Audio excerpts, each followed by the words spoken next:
পানি ব্যবহারের ফলে আমরা বিভিন্ন পানিবাহিত রোগে আক্রান্ত হতে পারি, যেমন ডায়রিয়া, কলেরা, আমাশয় ইত্যাদি পানিবাহিত রোগ। অতিরিক্ত গরমেও আমাদের পানি শূন্যতা দেখা দিতে পারে। ডায়রিয়ার মতো পানিবাহিত রোগ থেকে বাঁচার জন্য আমাদের খাবার স্যালাইন খাওয়া প্রয়োজন। খাবার স্যালাইন বাজারে কিনতে পাওয়া যায়। শুধু কিনতে না, আমরা বাড়িতেও খাবার স্যালাইন তৈরি করতে পারি। এসো কিভাবে বাড়িতে খাবার স্যালাইন তৈরি করা যায় তা আমরা শিখব। এজন্য আমাদের আধা লিটার বিশুদ্ধ পানির প্রয়োজন।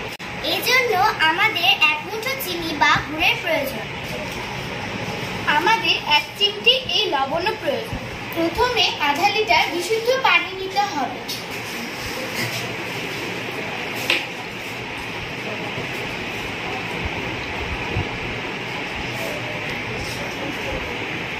হয়ে গেল আধা লিটার বিশুদ্ধ পানি।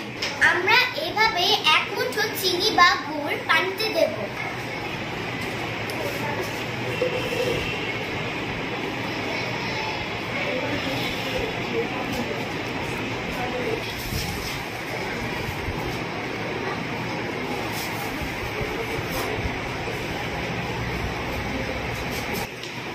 এভাবে 1 মুঠো চিনি দেওয়া হলো।